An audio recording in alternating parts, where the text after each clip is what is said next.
A sensação que me passa é que não tem o tal dos 309 votos.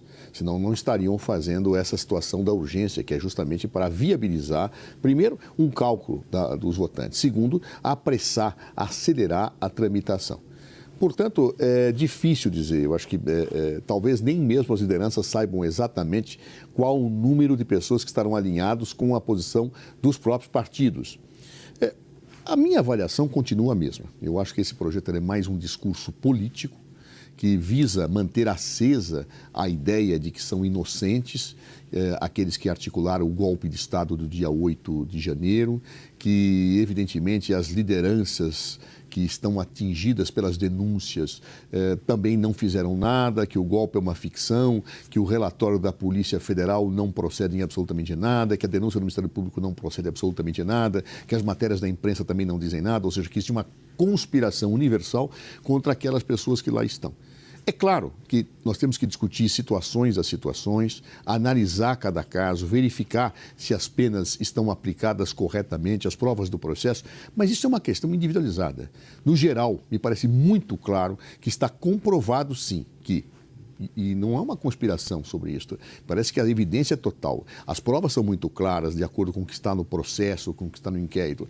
Houve, sim, uma tentativa de golpe de Estado, cuja situação de preparação passou pela ideia de deslegitimação das eleições, né?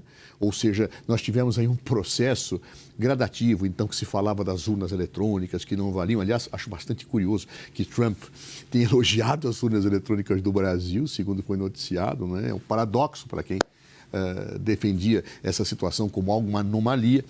Ou seja, nós temos aí uma situação em que está muito bem retratada a tentativa de golpe de Estado e as provas são contundentes. Nós temos mensagens, nós temos depoimentos, nós temos a delação que pode até alguém querer questionar, mas ela não dá a substância do conjunto probatório.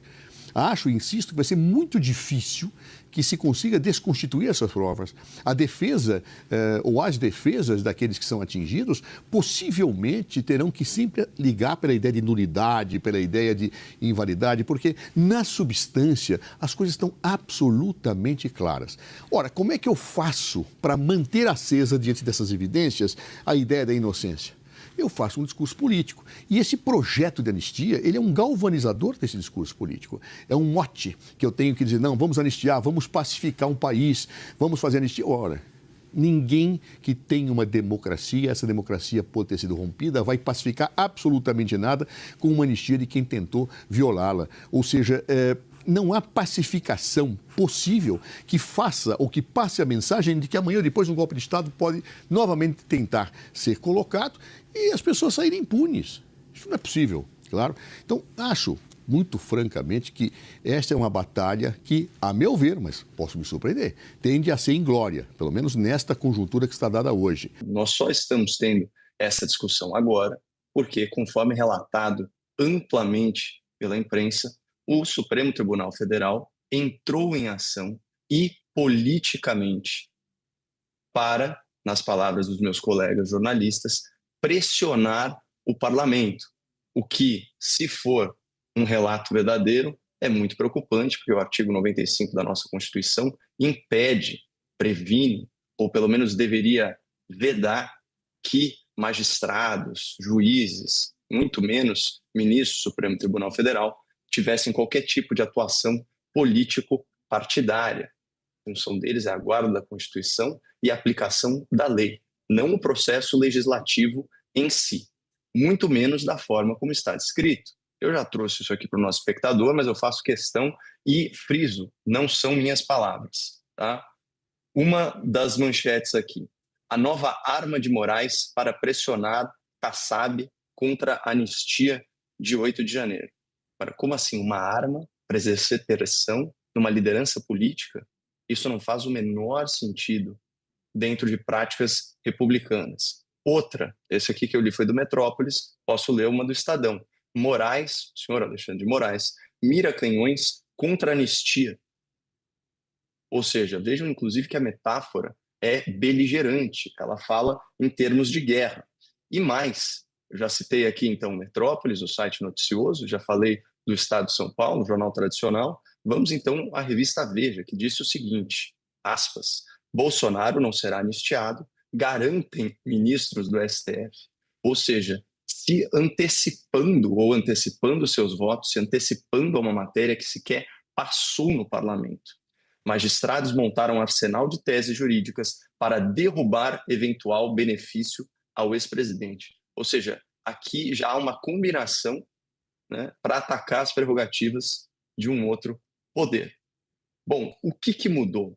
Vejam só, curioso, no dia 23 de março, eu estava vendo aqui, o jornal O Estado de São Paulo, ele fez um levantamento, ele entrevistou, doutor Zé Eduardo, mais de 80% dos parlamentares da Câmara Federal. Imagina que laborioso, né, entrar em contato com todas essas assessorias. E, naquela época, o Estadão publicou que já havia 194 votos favoráveis, não apenas à anistia, mas também para a solicitação do pedido de urgência, o que já seria suficiente para solicitar o pedido de urgência. Lembrando que, nesse caso, bastaria que o parlamento tivesse um quórum, né, ou seja, uma quantidade de deputados presentes de 257 membros, para que, por maioria simples, essa votação fosse aprovada. Essas análises que se fazem, tenho 300 votos, 200 votos, são absolutamente fora, muitas vezes, da realidade. E digo por quê? Sabe quando que você sabe exatamente quantos números tem numa votação? No dia da votação, e às vezes você se engana. Quantas vezes você tem, às vezes, o presidente manda abrir uma votação e não tem o número de votos que ele achava que teria. E por que isso acontece? Porque há uma série de fatores que fazem com que deputados declarem que vão votar uma coisa e não votam. Às vezes, possível, alguns dos que estão falando que vão votar na anistia não querem votar na anistia, querem abrir negociação com o governo, querem abrir negociação com outros partidos. E aí não é uma afirmação de propósito, é uma afirmação de postura para negociar. É assim que a vida política funciona, não podemos falsear a realidade. Então, objetivamente analisando, é claro que isto que se fala hoje é mais do ponto de vista de uma avaliação preliminar e às vezes até de propaganda, sem efetivamente ter base na realidade.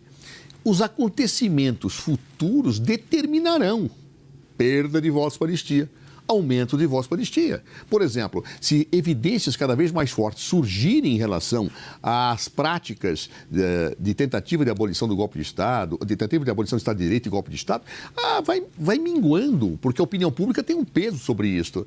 Se negociações forem feitas, também minguam. Então, essa análise, assim, hoje enfraquece, hoje está forte, enfraqueceu, porque ela não pode ser assim mecânica. A gente tem que conhecer a realidade da política brasileira para poder fazer análises cuidadosas.